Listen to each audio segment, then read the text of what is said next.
Yan. Ikaw ba gusto mong kumita o nag-uumpisa ka pa lang sa pagiging content creator? Kung itong video na to, meron ako ituturo sa inyo kung paano kumita dito sa online kasi yun yung ginagawa ko. Kailangan meron ka lang kahit dalawang account lang. Simple-simple lang yung gagawin mo rito. Okay? Una, kahit nasa bahay ka lang, gumagamit ka ng cellphone mo, lagi ka nakatutok naman sa mga social media, di ba? Naubos yung oras mo nga sa social media. Ba't di mo gawing hanap buhay ang pagkakitaan yan? Simple lang yung gagawin mo. Okay, una, kung meron kang TikTok account, okay, mag-focus ka sa TikTok account. Kasi karamihan dyan na kumikita sa pagiging TikTok affiliate.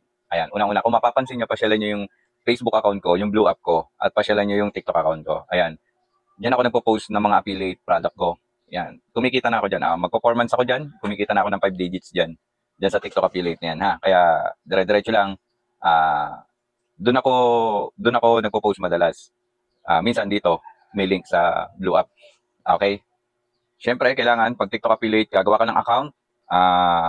May update ngayon kasi si TikTok, hindi mo na kailangan ng hindi mo na kailangan ng 600 followers para makapagbenta.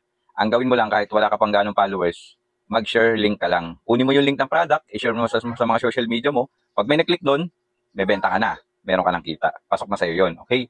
Pagka naman nahabit mo na yung 600 followers, okay, pwede ka na magkaroon ng yellow basket. Okay, yung yellow basket naman na sinasabi ko, ganito naman yun. 600 followers ka na, syempre, magsasign ka na TikTok affiliate para dun sa kikitain mo. Magkakaroon ka ngayon ng yellow basket na doon mo ilalagay yung link ng product na ipinopromote mo. Ngayon, yung link ng product na yon, na ipinopromote mo, pag may bumili at may pumindot doon sa post mo sa yellow basket, automatic, pag sure buyer yan, may kita ka na. Okay, madididak na yun doon sa sales mo.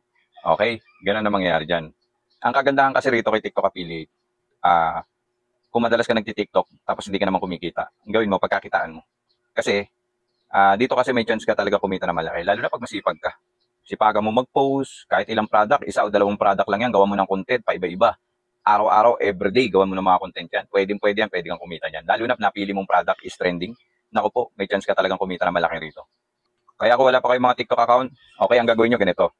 I-PM nyo ako, o kaya i-follow nyo ako sa TikTok account ko, ilalagay ko rito sa video na to yung link ng TikTok account ko, tapos yung sa may Facebook ko, i-follow nyo ako sa dalawa lang na yan. Diyan ako nagpo-post palagi.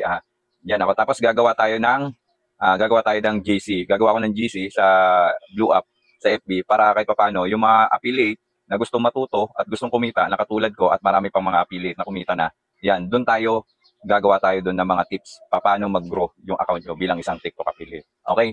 Huwag nyo kalimutan, ha. Ayan. Gawa kayo ng TikTok account, kahit wala ka pang 600 followers, ituturo ko sa inyo kung paano yung magiging share link para kumita sa share link. Okay? Sige. Mag-follow kayo sa akin, ha. Okay. Thank you.